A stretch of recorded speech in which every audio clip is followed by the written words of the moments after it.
তার কথা তো বলতেই আমার ঘৃণা লাগে। কুণাল ঘোষ না ছিনাল ঘোষ, এই কুণাল ঘোষ আবার বলছে ক্ষমতা থাকলে ব্রিগেডে করে দেখা। হ্যাঁ কুণাল ঘোষ, হ্যাঁ মমতা ব্যানার্জি, আমাদেরকে আগামী জানুয়ারি মাসে আমি ব্রিগেড ময়দানে সভা করে দেখাবো। তোমাদের রাজনৈতিক মৃত্যু ঘণ্টা সেদিন বাজিয়ে দিব কলকাতার ব্রিগেড। পাল্লা হুমায়ুন কবিরকে রুখে দিবা। আমি তারিখ ঘোষণা করছি না, 31শে জানুয়ারির আগেই হবে। জানুয়ারি মাস পার হতে দেব না, কারণ আপনারা জানেন ব্রিগেড মাঠটা সেন্ট্রাল গভর্নমেন্টের আন্ডারে, তাদের এনওসি নিতে হবে। এনওসি তো অনেক কিছু আটকাবার চেষ্টা করবে, সে আমি নিশ্চয়ই চেষ্টা চরিত্র করে যদি আমি এনওসি পাই ব্রিগেডেই। আপনি এক সময় মমতা ব্যানার্জিকে কি বলেছিলেন? চোরের রানী বলেছিলেন। সারদাতে যখন আপনি 3.5 বছর জেল খেটেছিলেন তখন মমতা বন্দ্যোপাধ্যায়ের গ্রেপ্তার চেয়েছিল। কে চেয়েছিল? হুমায়ুন কবির চেয়েছিল না কোনো মুসলিম চেয়েছিল?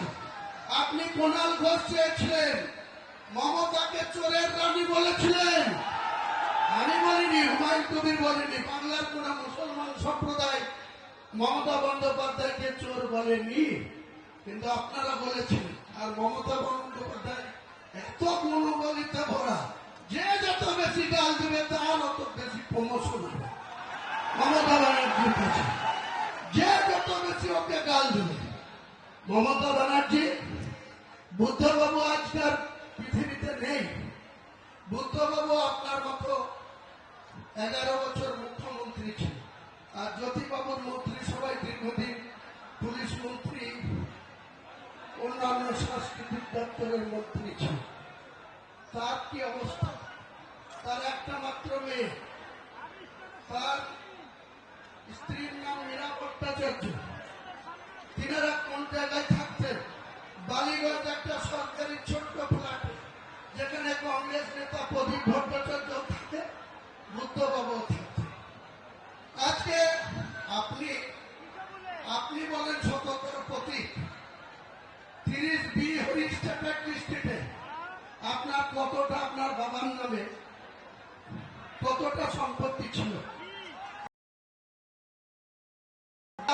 মানুষের ভোট নিয়ে মুখ্যমন্ত্রীর চেয়ারে বসে আপনার পরিবারের প্রত্যেকটা সদস্য ফুলে ফুটে একদম আকাশ ছোঁয়া জায়গায় পৌঁছে। আপনি বাংলার মানুষের যেদিন 13 মে 2011 বুদ্ধবাবুদের পরাজয় ঘটেছিল, 7 দিন পরে 20শে মে আপনি বাংলার মুখ্যমন্ত্রী হয়েছিলেন। সেদিন বাংলার মানুষের মাথা পিছু আয়ের কত ছিল, টোটাল আয় কত, ঋণ কত ছিল? 1,96,000 কোটি। আপনি খেলা মেলা, পুজো, বিভিন্ন উৎসব আর আপনার মনের মতো করে রং তামাশা করে আজকে আপনি 7.5 লক্ষ কোটি টাকা ঋণের বোঝা বাংলার মানুষের উপরে চাপিয়েছেন। আপনাকে জবাব 2026-এ বাংলার মানুষ নেবে।